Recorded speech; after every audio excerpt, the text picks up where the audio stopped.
It's the story of the poor boy for the second time this week.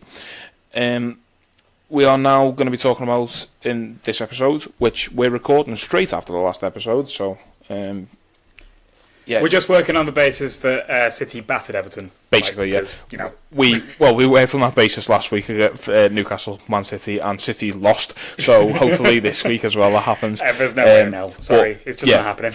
As we said last episode, Everton are going to bottle it. Everton are going to do the most Everton thing ever and lose against a big team because that's exactly what they're built for.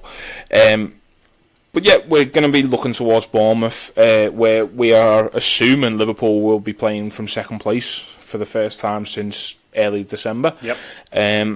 So Liverpool invite the Cherries to Anfield this Saturday. 3:00 kickoff. It's going to be absolutely fucking freezing. First world problems, I guess. But yeah, if we look into the game, this has to be the game that Liverpool turn it around, really, doesn't it? Liverpool have to spark something into life. It's got to be. We can't let this slump, and we are calling it a slump. These last two games that we've drawn, we can't let that become like a crisis. Mm-hmm. We can't fall behind in this race because we're working on the basis that we are second now, albeit only on goal difference, but. City did score 8 past Everton. We need to just turn up and win. We need to be the Anfield that we were first half of the season. The Anfield that so terrified Guardiola that he came and played with a flat back four to try and keep us out. Yeah. The Anfield that didn't drop a single point against anyone from outside the top 6 all season up until Leicester. And even then, Leicester were the last team to win the league outside the top 6. So yeah, and it's a very similar squad to the one that they had back then. Yeah, true. we need to turn up. Hopefully, we've got some players coming back from injury. Thinking your Trents, your Genies, your Hendersons. I'd do anything for Trent Alexander-Arnold to be back for this game. To alleviate some of the stress that's on the rest of the squad. Mm-hmm. Bournemouth are a weird team. I know we keep saying this every week. Leicester are a weird team. West Ham are a weird team. Bournemouth are fucking weird. Bournemouth are the epitome of a weird team right now. They just lost 2-0 to Cardiff. After beating who are shite. Yeah. After beating Chelsea 4-0. Yeah. Albeit an imploding Chelsea, but it's Chelsea. Yeah. Bournemouth can't beat Chelsea 4-0, and yet they did. This is the thing. We're sitting here and we don't know what Bournemouth are going to end up playing, to be honest. It could be a great Bournemouth, it could be a bad Bournemouth. Liverpool are unbeaten at Anfield in the last 10 games in all competitions. Haven't been beaten since Chelsea come to us in the League Cup. Mm-hmm. Bournemouth have lost their last 8 games in all competitions away from home. Wow. And that run does include Newcastle, Man City, Wolves, Chelsea, Tottenham, Man United, Everton and Cardiff. So it's not an easy run of games by any chance, but Liverpool are Liverpool, as we record this, are the best team in the country. Liverpool are not the team you are looking to change that run against. No, definitely. Cardiff are probably. They lost that last game. It's an interesting point of game to look at when you consider. I always enjoy playing Bournemouth. I really appreciate how good this Eddie Howe team actually is. There are a couple of Liverpool players ex-Liverpool players involved in this game. We're looking at Dominic Solanke might be looking to make an appearance. He's so hard to, after all. He's their player now. He did start their last game, got 62 minutes. Nice. Klein can't play. Not Cupside, the other one. Because he's on loan. Can't play against the parent club, that one. We've still got Jordan Hyde to come back as well against us. So there's narratives there. The commentators will be dead happy. Yeah, exactly. There's enough there to wet the beaks of anybody who's watching this from a neutral standpoint. But Liverpool, this is a game Liverpool really should be winning. Yeah, this is a game that Liverpool should be winning and Liverpool need to win. Like, if we don't beat Bournemouth at home, we don't have any business being in this title race for me. Like, it's must win. It's must win, and we should expect to win. But that shouldn't translate across as like we are entitled to this win, and the fans should be impatient if it's still 0-0 on 60 and have the atmosphere that we did at Leicester last week. It's not healthy. It's not good for the team. obviously we or should... Us. Or us. Definitely me. My heart's shite. No history of bad heart in the family, but it's just supporting Liverpool is hard. It's really hard. Yeah, my kids are in for a fucking terrible old life just because of I'm going to be raising them as Liverpool fans. can't be doing with this up and down business. Yeah, but it's a fine line to tread because like this Liverpool team should beat this Bournemouth team at home, but we can't go in expecting the win to be easy. We can't afford that. The fans can't afford to get complacent because the things that the fans do translate onto the pitch. Yeah. Like there's a lot of people that say fan power is over and the power of Anfield is a myth. Like we're only good on Champions League nights, and that might be true. Yeah. Champions League nights thing, but nervousness can translate. It really, really, really can. And it did against Leicester. Yeah. I'm absolutely convinced. Well, Vezo fans made comments about it after the game, didn't he? It can't happen again. We need to be fully behind this team, and this team need to win. It's a point where if there's abuse, you're going to shout. Just turn the abuse into a song and start a song instead. It's that easy. Yeah, just sing angrily. Yeah, exactly. just do it. Just do the thing that we do where we just end up like punching the air, singing Liverpool in front of it. It's one of my favourite things that we do, to be fair. I think Liverpool have to approach this from a point of view of not a team who've dropped 7 points since the turn of the year, but a team who've lost one game in 25 this season. Yeah. I think, in 25 league games this season. I think that's the smart way to look at this game, is that, even with the draws, Liverpool have lost one game this season. If they go about their game, and they are very much capable of going about their game against Bournemouth, we will get chances, we will score goals. Mohamed Salah scored a hat-trick against these last time he played against them. I just think that, to be honest, I think Bournemouth might be the perfect game for Liverpool to get out of this. I know Leicester and West Ham probably would, you could look at them the same kind of way, but they're three very similar teams in their league position, their league aspirations, I guess, in the fact that they are three teams who are bedded into the Premier League at this point, and all they're doing is looking to take the next step. Obviously, Leicester have taken the next step 3 years ago now, was it? But they're trying to cement their place as, if a team is going to drop out the top six, they want to be the next team who are going to jump in there. It's a bit lofty for Bournemouth when you consider that they've got a budget of about £5 million for 5 years. Across 5 years, do you know what I mean? It's fucking madness. The key difference between those three teams, though, like Leicester and West Ham set up in a very specific way against us, and we're excellently drilled. This Bournemouth team won't be like that. This Bournemouth team will try and attack. You would hope so, yeah. That's just how Eddie Howe's team has always played. And we are talking about a team who conceded 3 away at City, 5 away at Tottenham, 4 away at United, even 2 away at Everton. If Everton can beat them, then we can.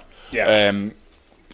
I do think though, this might be the perfect game for Liverpool to get out of this, and the way these fixtures have fell, fine.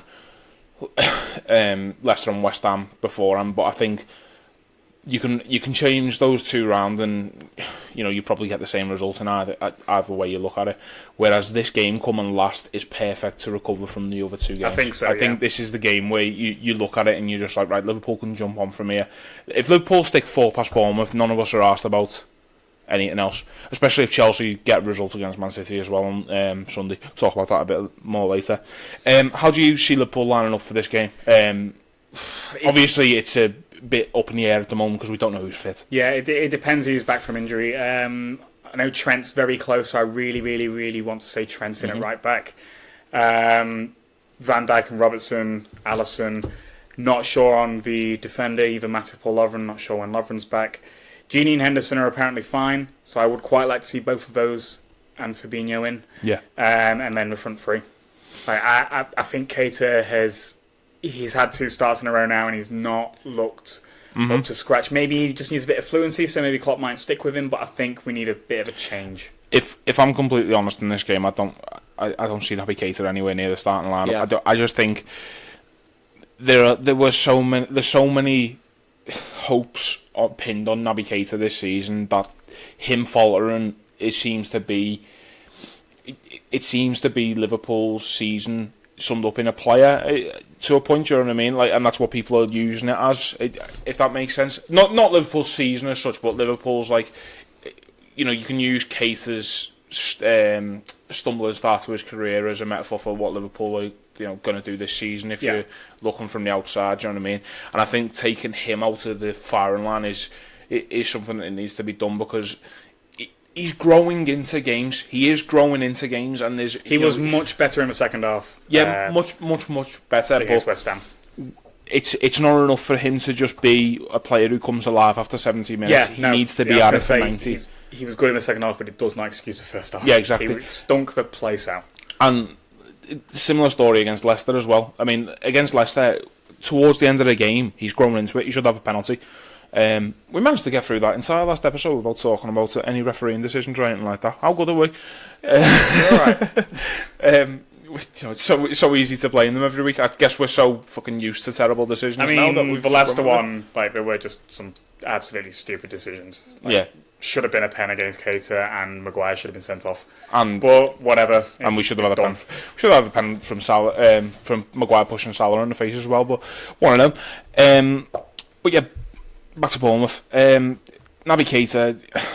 I think this is the game where you take him out the firing line, you bring him in the 60th minute, and you just say to him, all right, these are tired now. You are fully fresh. You go out there. You just get on the ball. Yeah. Get on the ball. Get in amongst them. You'll create chances. You'll get into spaces, and hopefully you'll be able to get some reward from it as well. No, I think that's definitely the way to go. Yeah. And I also I do think that the midfield three of Fabinho, Henderson, and Wijnaldum is very important as well to get them back to them. We've been missing Wijnaldum. We've really been missing Wijnaldum. He just didn't look fit last time he played. Was it Palace? Did he play against Palace? I think so. Yeah.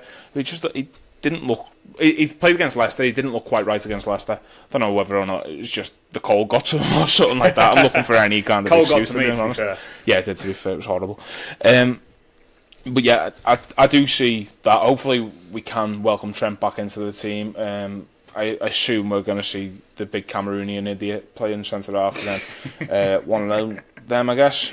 I think if you've got a good right back next to him, maybe he's less noticeable. Maybe he's got more range to give it out to, more scope even to give it out to the right back a bit more often. I wouldn't hold my breath.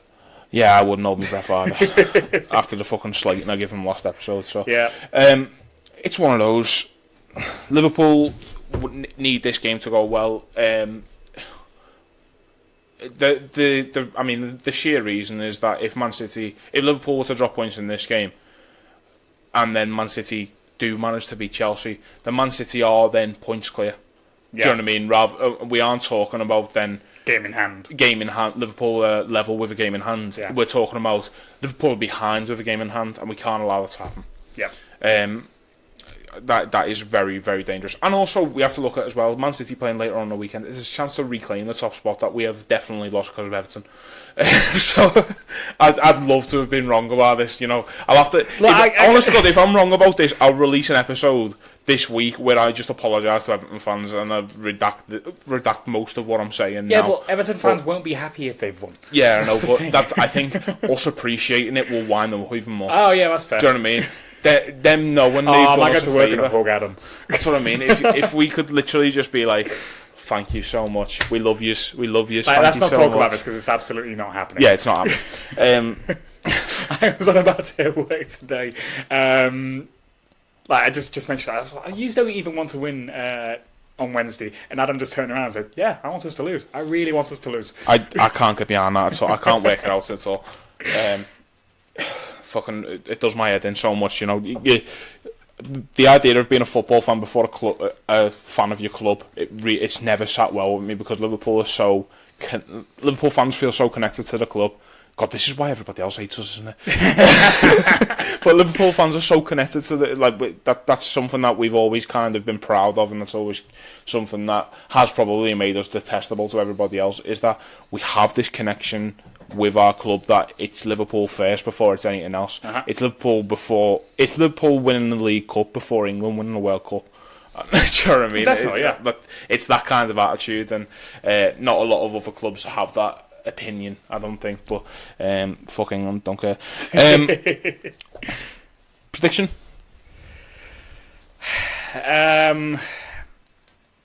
I think we recover from this. I think we keep a clean sheet. I think it's relatively routine. I think we win 2-0. I was going to say 2-0 as well, so I'm going to agree with you there. 2-0. Liverpool with a routine 2-0 victory, which never happens ever. We've had a couple in the last couple of years. I need it so much, honestly. Yeah. That would be my nerves back. It would be the perfect catharsis from the last week. Yeah, exactly. And also, it's a massive. There's 10 days between this game and our next game of football, which is Bayern Munich. Yeah. And Liverpool going into the Bayern Munich game on the back of 3 draws or 2 draws and a loss would be absolutely horrible. Yeah. And, finishing this run with a win just kind of writes it off, and then you go, all right, there's 10 days then. Just go and exactly. You can chalk that down for to 10 days. A section of the season that was a bit shit, but then you come back. You're refreshed. You've had some time off. Your injured players have come back. Yeah. You start again at Bayern. You get onto a winning start there. Yeah, exactly. And I think that's very important. I think that's something that Liverpool can just do. It could really do with. We're at home to Bayern first. Yeah. So, money's come out for it. Yeah. Oh yeah. Fucking hell. Can't wait for that. Yeah. And then the game afterwards is then our game in hand, which is United. So obviously, huge week. It will be an absolutely huge week. And that's the thing. If Liverpool can come out of this relatively unscathed, then obviously our lead will have been taken away by the time you've listened to this. We've said it enough times now. But if Liverpool can come out of this relatively unscathed, and by what unscathed I mean, literally win our game in hand, and Man City have only gained 1 point on us while we've had our slump. Exactly. Yeah. Then we can literally use the United game as a jumping off point, and we can use United game as kick off the. This is where this season starts. We can use it as a Divock Origi in the 96th minute kind of point. You know what I mean? And the idea of beating Man United and showing United that everything's not all it's as good as it seems, because they haven't played anyone particularly great. They played Tottenham, but Tottenham somehow managed to flap every time they play a rival, except for Chelsea. It's weird. We play Arsenal as well. Yeah, but that doesn't really count because Arsenal are shite. Yeah, true. There was a brief glimmer where I thought Arsenal were going to come through for us on Sunday even. I thought it was happening. I thought Arsenal were just going to take points off City, and then City just knocked it up a level, and it's fucking you say. They're just a much better football team. We just need to focus on getting back to the point where we're not having to think about other teams doing favours for us. Just focus on us, win our games, win this game against Bournemouth, and then move on to the next. That's all we've got. All we've got to do, and it's all we can do. There's an argument to say that United away is our last properly difficult away game.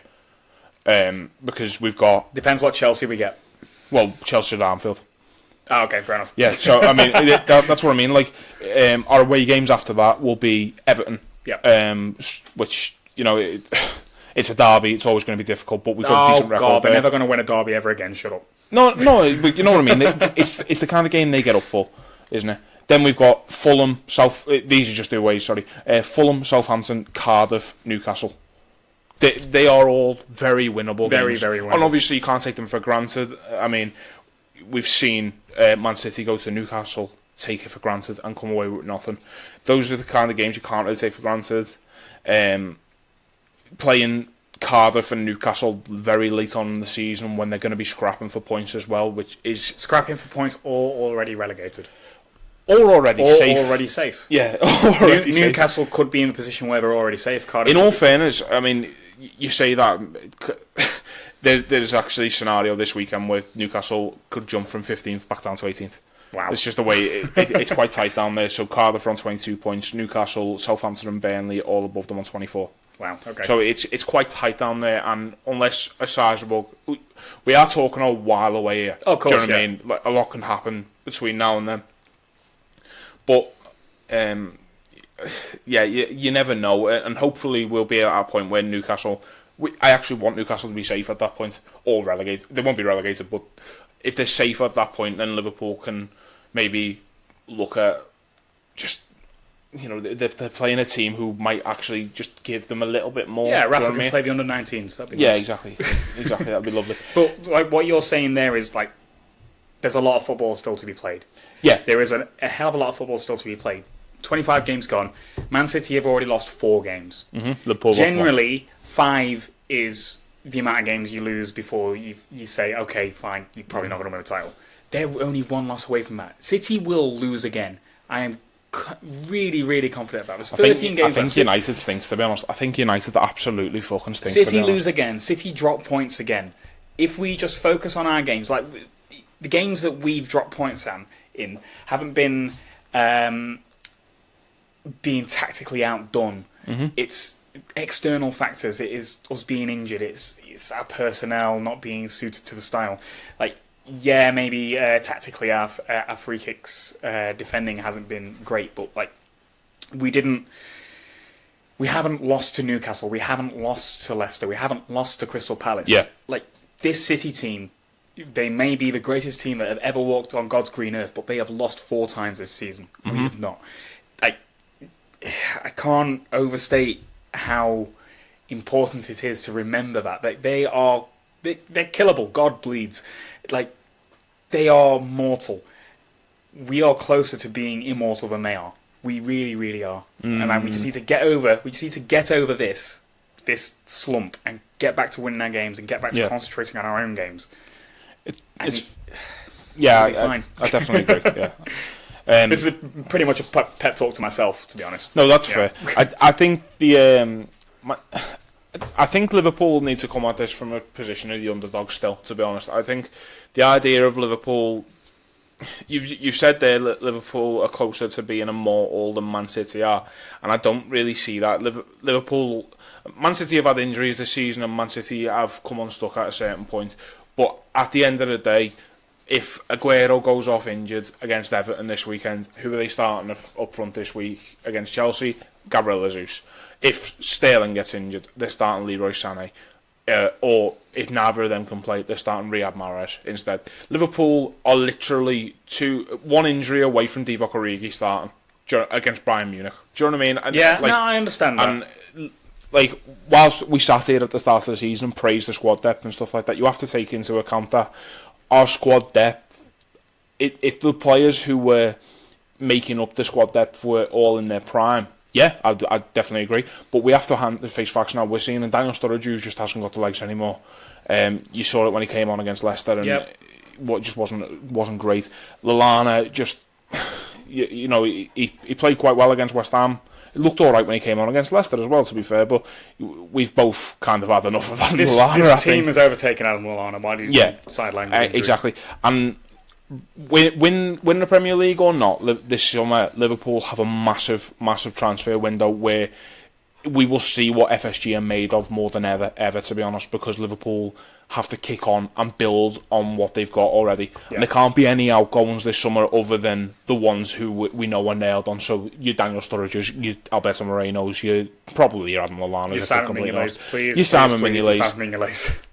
Hopefully your Joel Matip's. You know that kind of level of player needs to be gone from this squad. And Liverpool could honestly do with a summer where they bring in 6 names.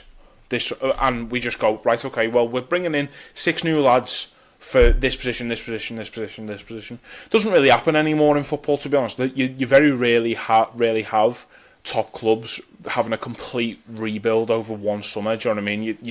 You can't really see that because of the financial fair play rules. Yeah.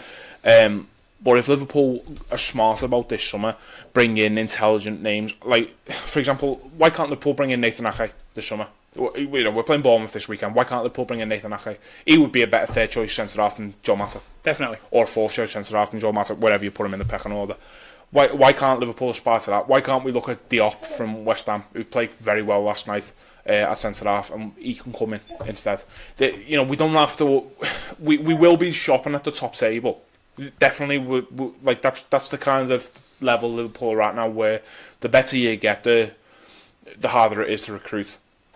But at the same time, you have to live within your means, and the way financial fair play has been brought in is if Liverpool want to overcome all of the outgoings this summer, then Liverpool have to be smart about this and accept that they're going to have to be shopping in a similar market to what we've already done. But that's a chat for another day, I guess. Yep. Well, we've talked about Liverpool's games. We've talked about future games coming up. Let's rewind, fast forward. Let's go and talk about Man City versus Chelsea. Just a little tiny bit. I know we've touched on it a little bit, but do you see Chelsea throwing up any surprises in this game? No. It's an imploded Chelsea who've just signed Higuain, who just doesn't look up to scratch for this league. Can't see anything other than a comfortable victory for them, like we saw against Arsenal. Even though you think that they threatened a little bit, and like we probably saw against Everton last night. Well, no, most definitely saw against Everton. I can't see Chelsea doing us absolutely any favours. I think we just need to work on that basis. Like, City will drop points. City will lose games. I don't think it's going to be this week. I think the games City drop points in are going to run out, though. That's the thing. City's last 3 games are Burnley away, Leicester at home, Brighton away. And, alright, Leicester at home, we've seen ourselves, can be quite difficult. But if City are in full stride at that point in the season, if City are looking forward to an FA Cup final, or maybe a Champions League final for all we know, then we could be looking at this and City could be on the push for a quadruple. So the earlier City lose points, the better for Liverpool's sake. Yeah, no, I realise that. I just can't see it against Chelsea. I just think that there is enough about Chelsea's attacking play to get at this City team. They are so vulnerable. Kyle Walker is absolutely shite. He's the most overrated footballer in world football. I honestly believe that. Do you not remember what happened the last time Chelsea went to City, like last season, when the players had completely down tools and it was a joke? It was basically a training exercise. They were just walking with the ball, weren't even going in for tackles. Who's to say Chelsea won't do that again? They are a team of absolute wankers. Sarri's got to turn around and do it. And yeah, I appreciate that, but you need, like, if they want to be playing Champions League football next season, they have to use this game. They have to use this game as a marker because Man United are overtaking them, and it's as simple as that. From this point on, the top 4 will be City, with City or Liverpool, one of the two. But we make up first and second, then Spurs, and then Man United, and that's from this point onwards. That is just going to happen, and Chelsea need to be the ones who change that. Can't see Arsenal doing it because they're in the fabled period of transition, but I think it has to be Chelsea need a game like this to kick off. And I'm not saying it will happen, but stranger things have happened. We saw Newcastle last week, but I'm not even saying Chelsea need to win this game. I'm saying Chelsea need a performance, and if they get a draw in this game, then it's fine. Do you know what I mean? It does us a massive favour at the end of the day, and it makes us Liverpool. If City drop points in this game, so let's say City pick up 1 point in this game, then Liverpool will be 2 points clear, and then with a game in hand as well. And all of a sudden, the whole chat about how Liverpool have had a really bad blip and Liverpool haven't been, Liverpool have dropped ground to City, all that disappears because after this run of games, Liverpool come out 1 point better off than we were again compared to City. So I think we just need to be hopeful, basically. Definitely, but I'm not holding my breath on a Chelsea performance here. Well, no, that's fair. And football is a funny thing. You just never know what's going to happen. We could record this next week. Liverpool have been twatted by Bournemouth, and Chelsea have been twatted by City has been twatted by Chelsea. It could work out that way, and we both lose a game, and we're all sat there like, what the fucking hell happens here? I think I'll do next week's podcast in new boxes if that happens. I'd say naked, but I don't want to ruin your chair. Fine, I appreciate that. So what we're going to end on then, we're just going to cover a bit of news. I was going to talk about Lazar Markovic, but no one cares really, do they? No, he's gone. As Matt did say. What I want to mention is a nice point to end on, end the week on, I guess. Well, the week of podcasting anyway. Alex Oxlade-Chamberlain's been added to Liverpool's Champions League squad. I saw that this morning. Which is fantastic. Yeah, no, that is brilliant. That is really, really good. Means the plan probably always was for him to do that, because there was a glimmer of hope that he might be ready by the end of the season. Back at the start of the season, but he's had such a good recovery, and he's made such strides forward that he could be available in March or April. Apparently, that is astounding from the injury that he had, and I'm absolutely made up for him. I think, Jurgen Klopp turned around and said the other day that he's not injured anymore. He's literally at a point where he's just trying to gain fitness, and I don't see why, if Liverpool have an intense 10 days now.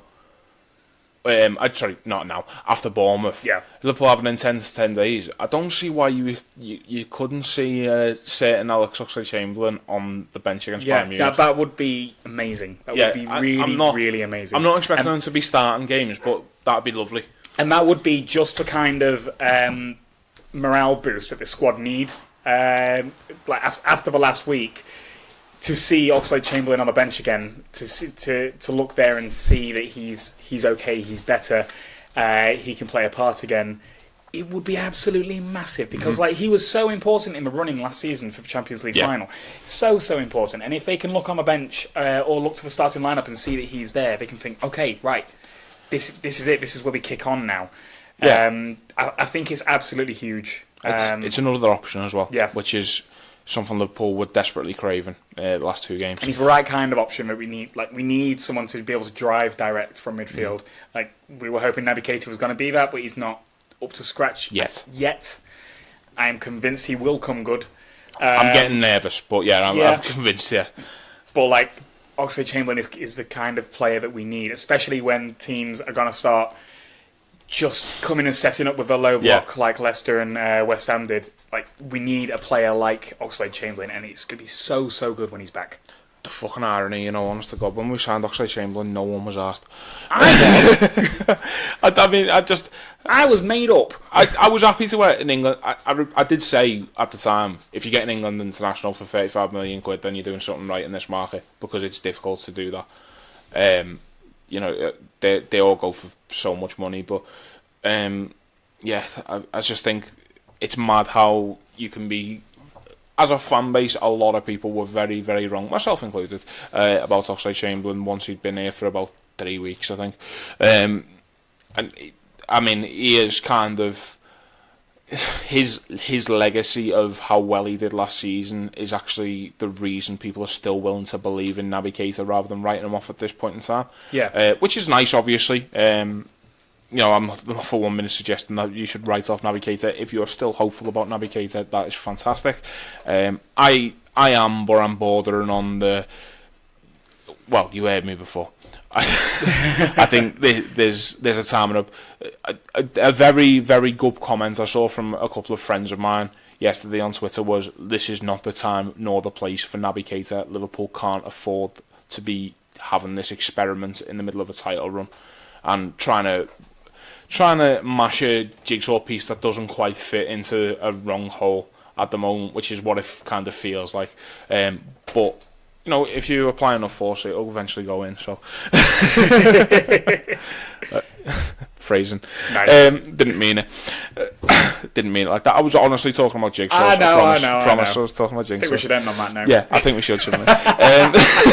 Before you say something you'll really regret. Fucking out. What? Yeah, another Rio Ferdinand debacle. So thanks very much for listening again. If you've enjoyed this episode and this is the only one you've listened to, go back. There's 45 of them to listen to. Right back from about this point last year, actually. I think our first game was Southampton. I'm expecting it to come up on my Facebook memories at any point in the next couple of weeks, where it's just like, me and Matt did the podcast for the first time. Yeah, so we're nearly on for a year, which is impressive, to be fair, because we've got 46 episodes. We aim for one a week. We've had weeks where we haven't done anything, so to actually have 46 out of 52, it ain't bad. Meatloaf nearly said it. Yeah. So thanks very much for listening. If you could follow us on Facebook, Twitter, Podbean, Podcast Addict, I've forgot them. Spotify, iTunes. I forgot about YouTube. iTunes. Yeah, Spotify. We are some YouTube, variants of the story of a poor boy and all of those things. WordPress, all that. Matt, sort the link out, sort the tweet out full of all of our Facebook. You've got all the pages bloody and links on your laptop. Stop it.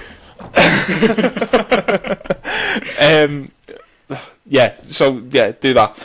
Follow us on all those things. It's really appreciated. Thank you very much for listening. And up the fucking Reds, who are going to twat Bournemouth this weekend. Going to make us forget every single problem we've had in the last couple of weekends. 7-0. Why not? 7-0. Fuck it. And if Liverpool win 7-0, then we'll all go to town and we'll all look forward to Bayern Munich in the Champions League, where we back where we belong, really, aren't we? Exactly. Great. See you after. Cool. Cheers, guys.